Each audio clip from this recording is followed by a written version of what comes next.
Listen, all you New Yorkers. Yippee! Taxi! Okay, man, we're looking around. This is the 77 WABC minicast.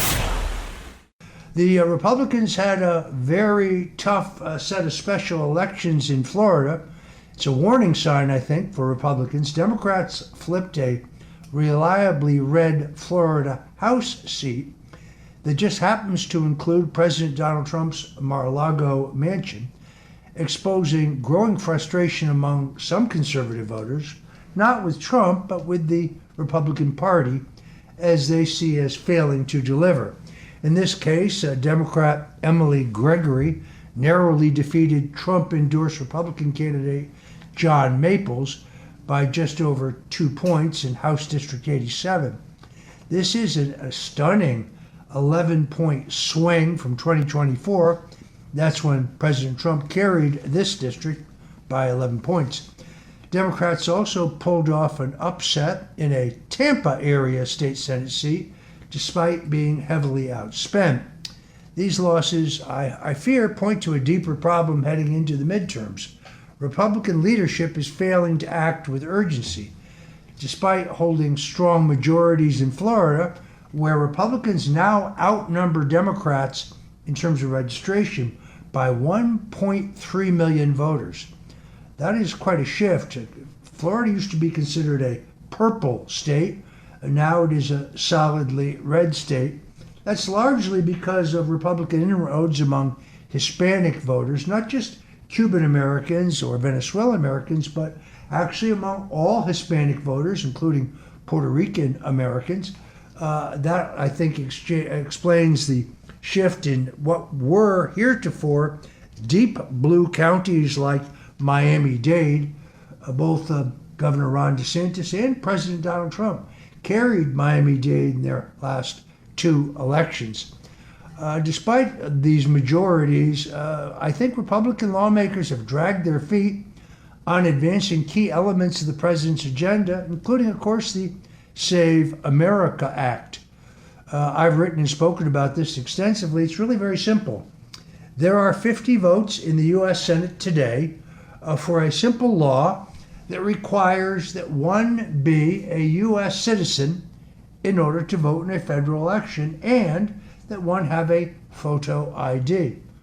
Who could be against that, right? I mean, who would be in favor of people who are not American citizens voting in an American election?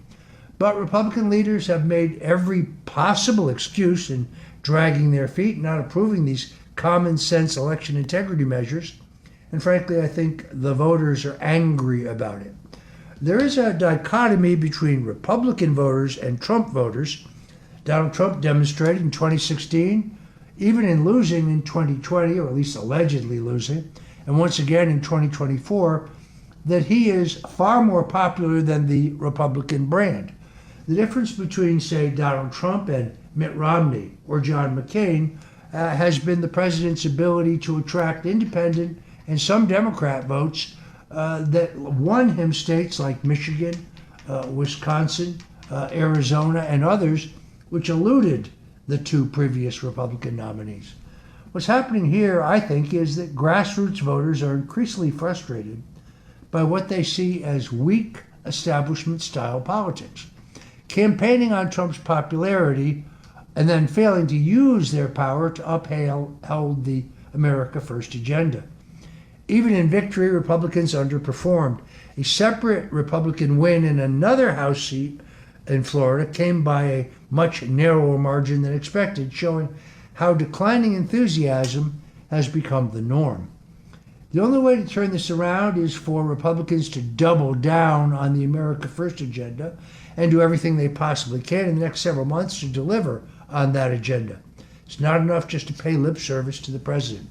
Republicans must be willing to use their power to enact that agenda, even if it means offending the special interests.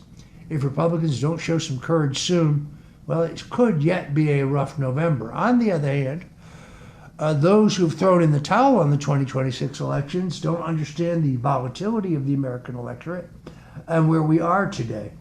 As we saw after the horrific events in Butler, Pennsylvania, the American electorate is extremely volatile and things can change very quickly. Republicans will go into this election, by the way, with an enormous financial advantage. Between the president's political action committees and the Republican congressional, senatorial, and national committees, we have a massive financial advantage over the Democrats. And the reason that's important is because, you see, they have ABC, NBC, and CBS, CNN, and MSNBC. If you counted them as in-kind corporate contributions, which is exactly what they are, because those are not journalistic outlets, folks. Those are mouthpieces for the Democrat Party.